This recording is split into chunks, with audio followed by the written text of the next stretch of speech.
Hello दोस्तों, कैसे हैं आप लोग। आशा करते हैं कि आप बहुत ही तंदुरुस्त होंगे, मस्त होंगे।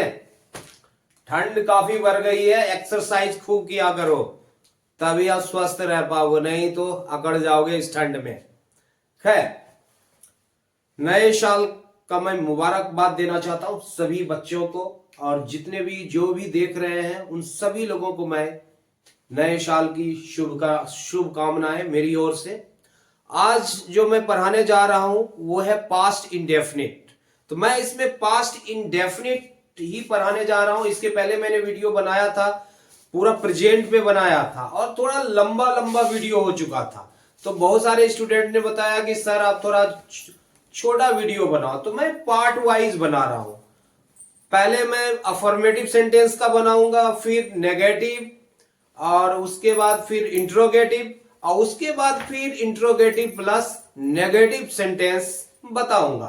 तो ये जो है ये हमारा है पास्ट इंडेफिनिट अफर्मेटिव सेंटेंस। तो चलिए, जैसा कि आप देख चुके हैं कि पास्ट इंडेफिनिट क्या है, तो पहले हम इसे देखते हैं कि हिंदी में इसे क्या बोलता है। कहता है जिस हिंदी वाक्य के अंत में आ, ई, ए अथवा आ था, ई थी, ए थे रहे, वह सेंटेंस पास्ट इंडेफिनिट के अंतर्गत आता है।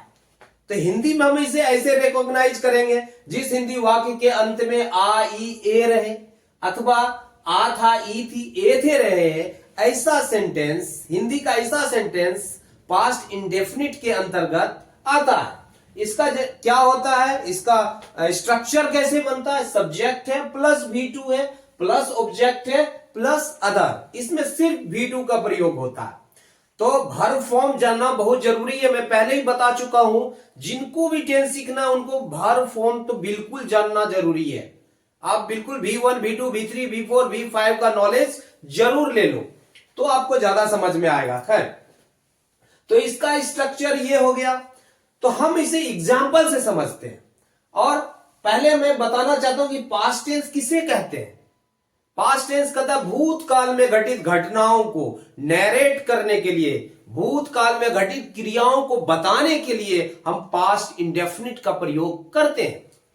पास्ट इंडेफिनिट का प्रयोग वैसे भूतकाल में बार बार कोई क्रियाएं अगर मैं करता था तो उसको बताने के लिए भी हम पास्ट इंडेफिनिट का प्रयोग करते हैं। जैसे मैं मंदिर जाया करता था, मैं मंदिर रोज जाया करता था, मैं स्कूल रोज जाया करता था, मैं वह फील्ड रोज जाया करता था। अगर वहां पर बार बार करने की बात आती है तो इससे पता चलता है कि हम आदत बस कोई कार्य करते थे।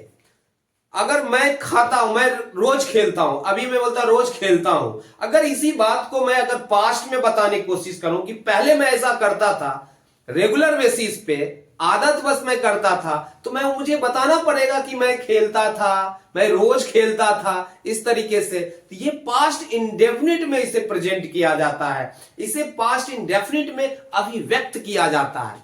तो आइए चलते इसे एग्जाम्पल से समझते हैं। बहुत ही आसान है, हर बंदा सीख सकता है, बहुत ही सिंपल है। आप आइए देखिए, मैं गया, मैं गया क्या है, यहां पर सब्जेक्ट है प्लस V2। मैं बोला कि मैं बहुत ही सिंपल सेंटेंस यूज करता हूं, ऑब्जेक्ट और अदर को नहीं लिखेंगे। अभी लंबा सेंटेंस नहीं बनाना, सिंपल सिंपल, ताकि कॉन्सेप्ट क्लियर हो जाए।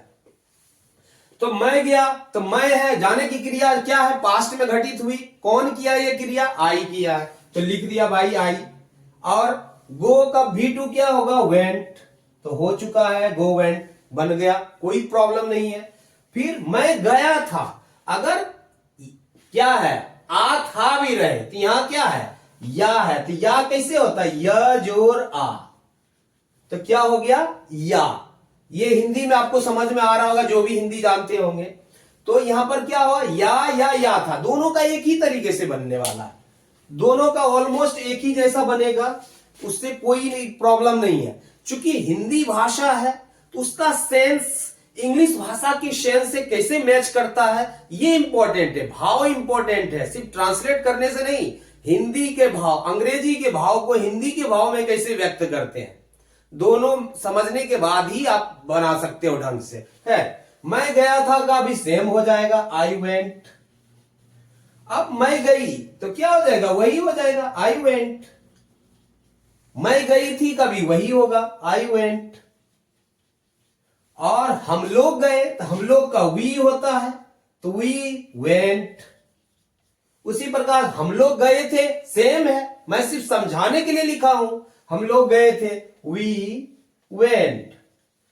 हम लोग गए या गए थे दोनों एक ही है, भाव तो एक ही है।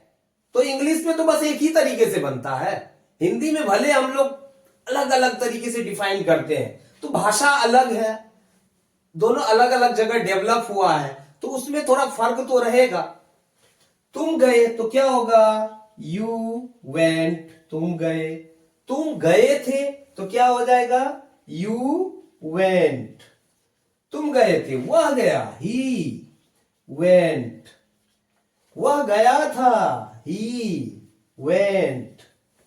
वह गई थी, फीमेल आ गई, शी वेंट। वह गई थी, शी वेंट। राधा गई, राधा वेंट। लड़के गए थे, बॉयज वेंट। तो आपने देखा, ये बहुत ही सिंपल है। अगर आप प्रैक्टिस करना चाहो तो आप भी सिर्फ इस तरीके से मैं खेला, मैं खेली, मैं खेलता था, इस तरीके से आप बना सकते हो। मैं दौड़ा या मैं दौड़ता था, इस तरीके से। मैं दौड़ा या वह दौड़ी, इस तरीके से भी अगर, तो मैं खाया, मैं खाई, इस तरीके से बना सकते हो। हम लोग खाए, तुम खाए, तुम लोग खाए, इस तरीके से प्रैक्टिस कर सकते हो। आप कोई भी एक वर्ब उठा लो और बार बार उसी पर आई से, वी से, यू से, ही से, शी से, अलग अलग तरीके से आप बनाओ, प्रोनाउन यूज करके अलग अलग इस तरीके से, तो आपको आसान हो जाएगा। बहुत ही सिंपल तरीके में आप सीख जाओगे। एक स्पेशल बात जो मैं आपको और बताना चाहता हूं, यहां तो आपने देखा V2 है, तो V2 का तो प्रयोग होता ही है, यहां सिंपली हम V2 लगा दिए। लेकिन मैं रोज मंदिर जाया करता था, ये सेंटेंस और इस सेंटेंस में थोड़ा फर्क है। इससे पता चलता है कि मैं गया, भूतकाल में जाने का कोई कार्य किया था, लेकिन इससे यह पता नहीं चलता है कि कोई कार्य मैंने आदतवश किया था। मैं रोज विद्यालय जाया करता था, क्योंकि रोज विद्यालय तो जाना होता ही है बच्चों को, तो ये तो आदतवश है, जाना है। इस रेगुलरिटी को दिखाने के लिए, इस आदत को दिखाने के लिए हमें यूज टू का प्रयोग करना पड़ता है, या उसकी जगह वुड का प्रयोग करना पड़ता है। समझ गए? जैसे मैं रोज मंदिर जाया करता था, तो ये कैसे बन जाएगा फिर, आई यूज्ड टू। या तो यूज टू लगाएं या वुड लगाएं, या would. You'd go to the temple, go to the temple every day, या तो आप यहां पर वुड का प्रयोग करो या यूज टू का प्रयोग करो। I would go to the temple every day, मैं रोज मंदिर जाया करता था, या तो ऐसे बनाओ आप, या I use to go to the temple every day. क्योंकि इससे क्या पता चलता था, मैं मंदिर रोज जाया करता था, इससे पता चलता है कि लगातार रोज काम आदत बस करते थे। तो आदत को दिखाने के लिए, बार बार एक ही कार्य को करने के लिए, वो दिखाने के लिए हमें इसका प्रयोग यूज टू या वुड का प्रयोग करना पड़ता है पास्ट इंडेफिनिट में। उसी प्रकार मैं रोज विद्यालय जाया करता था, तो क्या हो जाएगा, आई यूज्ड टू या would. I use to go to school every day. इस प्रकार से इस तरह का सेंटेंस बनेगा, इसमें कोई कंफ्यूजन नहीं रखना है। मैं जाया करता था, इससे पता चलता है कि मैं कहीं लगातार जाता था, ठीक है, रोज नहीं है, तब भी ये क्या है, मैं जाया करता था, इससे ये पता चलता था मैं कोई कार्य लगातार आदत बस करता था, तो उसका भी बन सकता है। मैं जाया करता था, तो आई यूज टू गो। अब ये नहीं पता कहां जाया करते थे, लेकिन जाया करता था समय ये लगता है कि ये कोई बार बार कार्य करने वाली बात है। एक और बनता है कि पास्ट टेंस में अगर कोई डेफिनिट टाइम हो कि मैं सोमवार को गया था, तो वो सिर्फ ऐसे नहीं बनेगा, वो फिर डिफरेंटली बनेगा। मैं सोमवार को गया था, मैं सोमवार को गया था। तो यहां पर निश्चित हो गया कि सोमवार को गया था, तो हम इसे बड़ा ही आसानी से बना लेंगे। आई वेंट ऑन मंडे, मैं सोमवार को गया था। यहां पर क्या सोमवार फिक्स है, तो पास्ट तो क्या हुआ, पास्ट इंडेफिनिट में ही बनेगा और V2 का प्रयोग होगा। लेकिन यूज टू नहीं लगेगा, वहां यूज टू यहां लगेगा। इसलिए मैं बार बार रिपीट कर रहा हूं कि यूज टू और इसमें डिफरेंस आप समझ लो। बच्चे बार बार कंफ्यूज करते हैं, यहां पर कंफ्यूज नहीं होना है। आई थिंक, मुझे लगता है कि ये पूरा समझ में आ चुका होगा आपको। अब मैं इसको चार्ट से समझाऊंगा। हर बार मैं जब पहली बार बताता हूं तो टेंस को एक बार चार्ट से, अब ये अफर्मेटिव सेंटेंस है, अफर्मेटिव सेंटेंस को हम पॉजिटिव सेंटेंस भी बोलते हैं। अब चलिए मैं इसके बाद चार्ट से समझाता हूं आपको। अब पास्ट इंडेफिनिट टेंस को मैं चार्ट के माध्यम से समझा रहा हूं। चार्ट के माध्यम से समझाने का पर्पस कई है कि मैं आपको first person, second person, third person से भी इंट्रोड्यूस कराना चाहता हूं, बार बार रिवीजन भी करवाना चाहता हूं। सिंगुलर क्या होता है, प्लुरल क्या होता है, आपने स्ट्रक्चर तो सेम है। तो सिंगुलर मीन्स एक वचन, प्लुरल मीन्स बहुवचन। यहां पर मैं पर्सनल प्रोनाउन को यूज किया है, आई, वी, यू, ही, शी, दे, ये सबको मैंने यूज किया है। तो आई का प्लुरल क्या होता है, वी, मैं, हम लोग, तुम लोग। ही का दे होता है प्लुरल, शी का भी दे ही होता है। एक नाम का कई नाम होगा, एक लड़का और कई लड़के प्लुरल में हो जाएगा। और सब जगह सिर्फ V2 का ही प्रयोग हुआ है। दूसरी बात, फर्स्ट पर्सन क्या होता है, बोलने वाला फर्स्ट पर्सन, सुनने वाला सेकेंड पर्सन। अगर मैं बोल रहा हूं, आप सुन रहे, तो आप सेकेंड पर्सन हो। अगर हम दोनों तीसरे के बारे में बात करते हैं तो वो थर्ड पर्सन हो गया।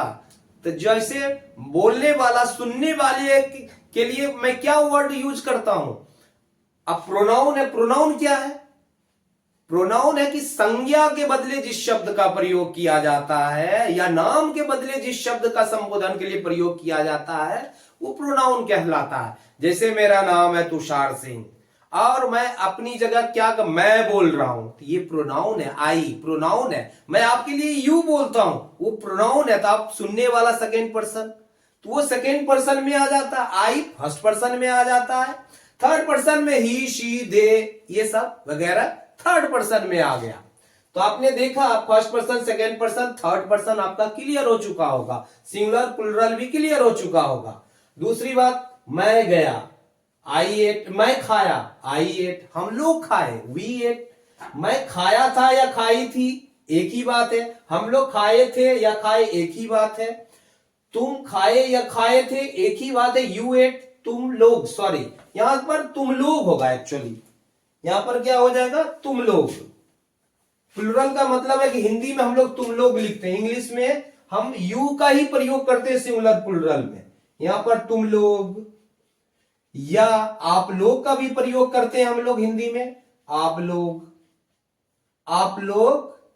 खाए या आप लोग खाए, यहां भी दे सकते हैं हम लोग। तुम लोग, हम तुम लिख दिए एक्चुअली, लेकिन तुम लोग या आप लोग बताने का मेरा तात्पर्य था कि तुम लोग या आप लोग होगा, प्लुरल है चूंकि। तो लिख ही देता हूं मैं, बहुत सारे लोगों को कंफ्यूजन होगा। तुम लोग खाए थे, तो यहां पर है कि थर्ड पर्सन में ही आता है। थर्ड पर्सन में ही एट, वह खाया या खाया था। शी एट, वह खाई या खाई थी। राधा एट, राधा खाई या खाई थी। लड़का खाया था, अ बॉय एट, लड़के खाए थे, बॉयज एट। ये प्लुरल में चला गया, वे लोग खाए थे, दे एट। राम एंड श्याम, एक से ज्यादा लोग, तो वो भी एट हो गया, वहां भी V2 का प्रयोग। मुझे लगता है ये कॉन्सेप्ट आपका क्लियर हो चुका पूरा। ये चार्ट बताने का पर्पस यही था। दूसरी बात, इसी पैटर्न पर मैंने बताया था कि यूज्ड टू और वुड का प्रयोग कैसे करते हैं। मैंने बोला था यूज्ड टू या वुड का प्रयोग किया जाता है कि कोई भी कार्य हम अगर नियमित रूप से करते हो, बार बार करते हो, आदतवश करते हो, तो उसका भी वैसे ही होगा। मैं रोज जाया करता था, मैं रोज जाया करता था। तो यहां पर क्या हो जाएगा, आई यूज्ड टू या आई वुड का भी प्रयोग कर सकते हैं रेगुलरिटी बताने के लिए। आई यूज टू गो, मैं रोज जाया कर, I use to go every day, मैं रोज जाया करता था। I would go every day, मैं रोज जाया करता था। मैं जाया करता था, अगर मैं लिखता मैं जाता था, मान लो कि मैं जाता था, मैं लिखता हूं मैं जाता था, अगर मैं लिखूं मैं जाता था, तो इसका मैं जाता था से क्या अर्थ निकल के आता है। कई बार इसको लोग आई वेंट बनाते हैं, कई बार इसको आई यूज टू गो भी बनाते हैं, लेकिन मैं जाता था, एक बार की बात तो नहीं हो रहा कि एक बार जब गई ये घटना जाने की हुई। मैं जाता था से कुछ भाव निकलता ये भी है कि अगर ये बार बार हो रहा है तो यूज टू लगेगा, अगर एक बार हुआ यदा कदा हो गया तो क्या हो जाएगा, आई वेंट हो जाएगा। अगर मैं गया के सेंस में, मैं जाता था बार बार जाने के सेंस में, तो आई यूज टू गो ही होगा, नहीं, तब इसकी जगह क्या होगा, I use to go. Confuse नहीं होना है, I used to go. Actually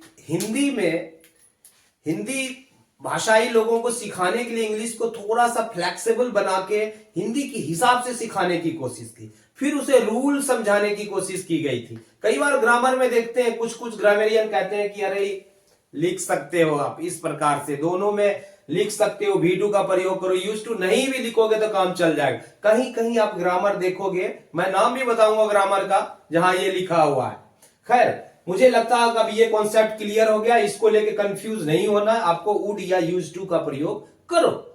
तो अगर वीडियो अच्छा लगा हो, पसंद आया हो, वास्तव में आपने कुछ सीखा हो, तो आप जरूर लाइक करें, सब्सक्राइब करें, अपने फ्रेंड्स को भी बताएं, और बहुत बहुत धन्यवाद।